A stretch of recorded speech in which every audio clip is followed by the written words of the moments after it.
Yes, the rumors you've heard are true. I've finally built a genuine Minecraft prison. And, as my community posts have been hinting at, yes, this prison gives prisoners items. It gives them the ability to build, it gives them the opportunity to PvP, to receive mail from people from the outside, and even just to freely roam basically the entire prison. So how and why am I giving the prisoners in this prison all these luxuries? Well, I've had 6 months, since before even seeing Sven, to study the concept of an unbreachable Minecraft vault. And looking at so many different kinds of Minecraft prisons, I've realized there's a fundamental flaw with every single one of them. It's not stasis purling, it's not Jerry Lum's end exploit, it's not wither cannons or purling from below or bed faking. This flaw doesn't even come close to any of those reasons. It runs much deeper than all of that. You see, most prison builders are trying to build a dark, unbreachable containment cell that can hold somebody in Minecraft for the rest of eternity. But if your prison really works that way, you've successfully trapped somebody. But what's the point of playing? I mean, either leave the server or log on an alt account. It's either that or find a successful way to escape and then your prison didn't even work. Do you see there's no objective reason to have a Minecraft prison? It's a flaw that every single prison up to this point has had. And don't get me wrong, I have great respect for other Minecraft prisons. In fact, the exterior of mine is built inspired by every single other Minecraft prison I could think of. It's a work of art in celebration of all the great prison builders out there. But there's one more huge difference between my prison and all of these, and it's even bigger than just the fact that I give items and building rights and whatever to prisoners. It's that the goal of my prison is not to lock someone away forever, but to rehabilitate. That's right, the objective of the prison is to improve the lives of people on the inside, rather than just punish them, or helping them to become better people, so that they can go back into society as functioning members of your Minecraft server, I guess. I don't know. So how does this prison give all these opportunities to the inmates without risking security? Well, let me share to you the secrets, the sophisticated systems inside ELEOS Citadel.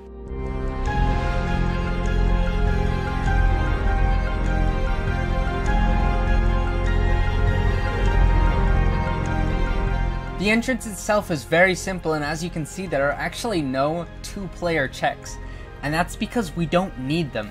The first thing that happens before a new prisoner enters is that 2 guards will log on into the nether, one in the lower room and one in the upper room. They will each open F3 and stand at one edge of the room.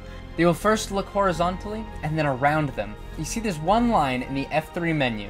It starts with E, colon, and then a number. That shows you the number of entities on your screen. It doesn't matter if they're displayed, it just means they're in front of you. The guard at the bottom will only see 2, because there are 2 boats in the kill check. If the number that this guard sees is any more than 2, he'll know there's someone else within range of the prison. Likewise, the guard above will be able to tell if someone has snuck into the prison before the entrance process started. And yes, this does work on invisible players. Either way, these 2 guards will stay online for a total of 8 minutes before the prisoner even enters the area, just to make sure no one's invisible anyway. During this 8-minute period, the lower guard will check the composter to make sure that nothing is being built in the nether area below. Everything should be completely empty from bedrock to bedrock, except for a layer of lava at the bottom, which is too low to build a portal inside. He will also mess with the controls just to make sure they haven't been sabotaged while the guards were offline. At this stage in the game, 2 players will walk towards the prison. One will be a prisoner, and the other will be a player who works for the prison. This isn't necessarily a guard, because they don't spend time in the prison, they just bring the prisoners here and ensure the safety of the entrance process. When the guards give confirmation, this player and the prisoner will begin the entrance process. Note that there are exactly 0 air blocks inside the area of the prison that the prisoner will be traveling through. As soon as each player is in stand-up position in the area with the cobwebs, trapdoors will flip up behind them and pistons will push them into crawl mode. They will then enter the first airlock.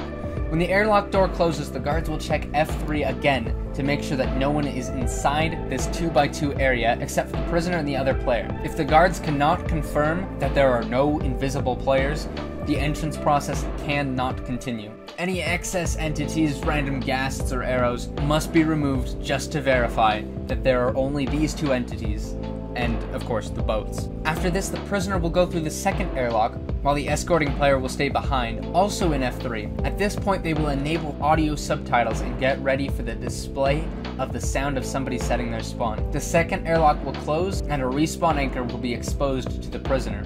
Both the guard and the escorting player will be able to tell with subtitles exactly when the prisoner sets their spawn, so it is impossible for them to fake it. Once this can be confirmed, they will be killed with a rapid spam of harming potions, and then sent nearly to the top of the nether in this room where we can ensure they cannot bring any items or other players with them. The prisoner will be locked in this one block room right next to the nether portal, but not able to enter it yet. There are just a few things that need to be done just before the prisoner enters the portal. First, the guard down below will look down at the open nether once again and check for any entities or structures that have been built since the process began. If the guard detects any entities once again, they must be removed, just to verify that there is 0 below and only the prisoner and the guard above him. At the exact moment that the lower guard gives confirmation to the upper one, 2 redstone signals will be activated at the exact same time. First, this player will pull a lever that will push this player into crawl mode and force them into the portal. The other thing that happens simultaneously is that a guard in the overworld will unlock the nether portals. You'll hear the sound of pistons retracting 3 times before the lock is completely unlocked. Once he hears all 3, he'll pull a lever to activate the portals, and at nearly the exact same moment, the prisoner will enter the overworld. At the exact instant that overworld players receive confirmation that he has entered the overworld, the portals will be disabled, most likely only enabled for less than 2 seconds. Now our dear prisoner will be escorted up this elevator, where visitor and prisoner entrances will differ. Once again, note that every single gate in this entire prison, including these iron bar walls, can be traveled through by guards who will all have several pearls at all times. This means in places where prisoner movement is slow or impossible, guards can travel instantly. The prisoner will now be instructed to set their spawn in a room which will bring them to the unique prisoner identification spawn hallways. Now, the reason these exist is because this prison can actually hold up to 8 prisoners. Technically more, but it would be a mess. And obviously, each prisoner has to have their own bed, so that the place which they spawn can be changed independently. I'll explain why that happens very soon. Every bed will be blocked off, so it's impossible for the prisoner to set their spawn in an incorrect location. Soon enough, the correct bed will be exposed, the player will set their spawn and die one more time, and they will respawn in this cell.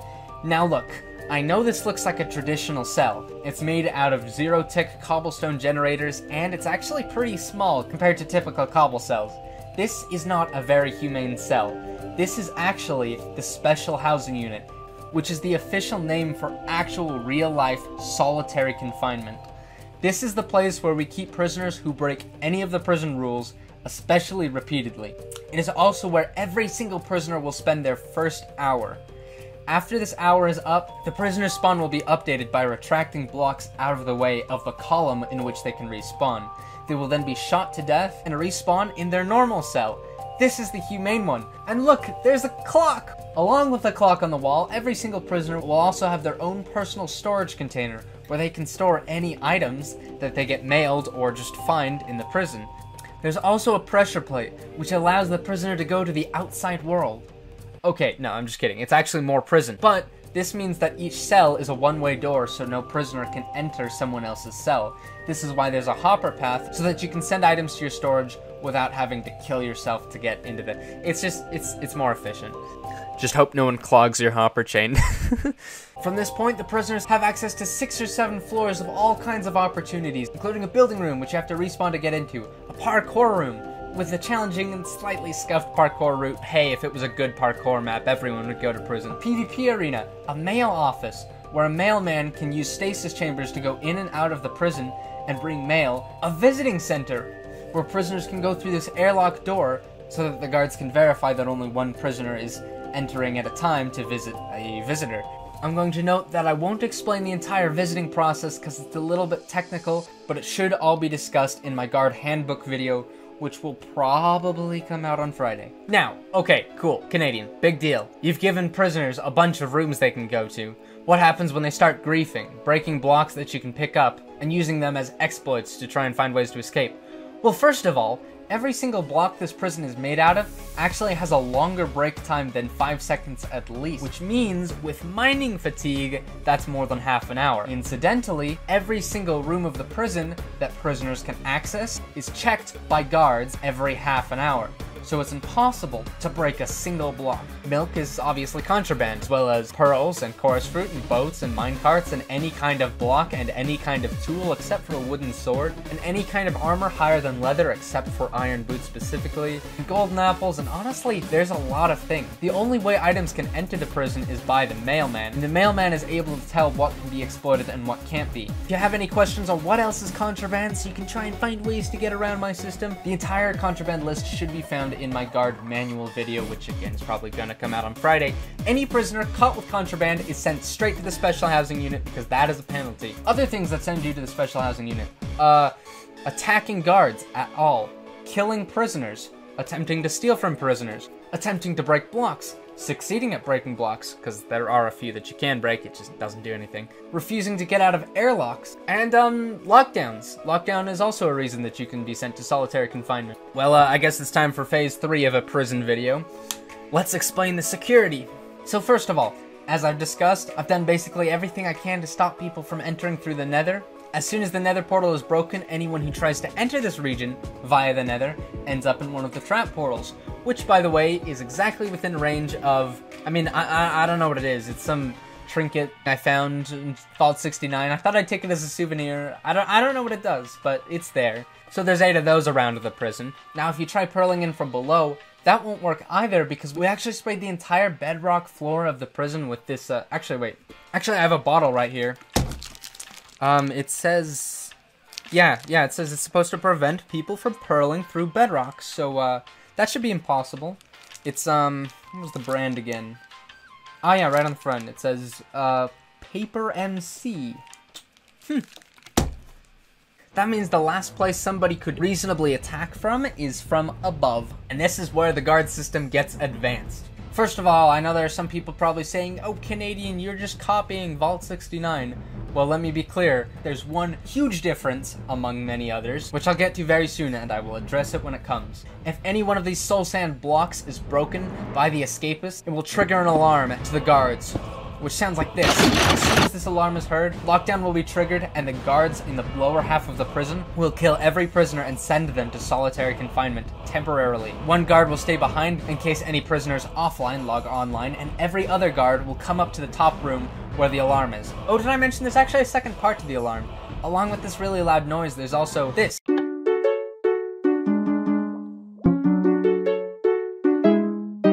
Yes, that's right.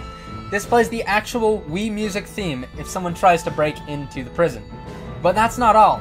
The escapist hears an alarm too. There's an alarm right up near the block limit. Now you've got to be honest. Whether this prison is inescapable or not, have you ever seen a prison that plays Able Sisters to the escapists attempting to escape? I don't know, I'm just, kind of hard to compete with. The escapist will now be exposed to a progressive conga line every 5 minutes of a guard purling up to his exact location and either winning the fight, meaning they've successfully defended the prison, or losing, but resetting the escapist's mining process. It is completely impossible to mine even a single block closer to the prison without being attacked by guards and having to restart. And as the guards' resources slowly deplete, their chances of killing every single escapist mining down increases exponentially. If somehow they managed to fend off every guard until all their resources were depleted, and continued mining closer and closer till they got towards the guardians, which were making their mining so slow to begin with, they'll find a small room full of scaffolding. There will be a little texture on the floor. It'll be hard to see, but once they remove the scaffolding, they'll know. It's an Uno reverse card. The ultimate defense for a Minecraft prison. Any escapist who gets to the Uno reverse card gets sent back into the stratosphere. This is the most inescapable prison in Minecraft. That's not entirely true. There is one escape to this prison. Eventually, after spending weeks or months, or however long a prisoner's sentence is to be set, one day this prisoner will be brought into a private room with a guard and asked to get in bed. They'll be asked to get into a private room with a guard and reset their spawn. Their bed will be destroyed, they'll be killed one last time, and finally, they'll be free. This is the only true escape to the most humane prison in Minecraft. Alright, deep emotional stuff over. For all you nerds wanting to escape this, please wait till Friday so I can explain the entire guard process. I'm doing it through video rather than manual so I can be more thorough and so I can respond to comments with any very niche questions. That'll be very soon. Stay tuned.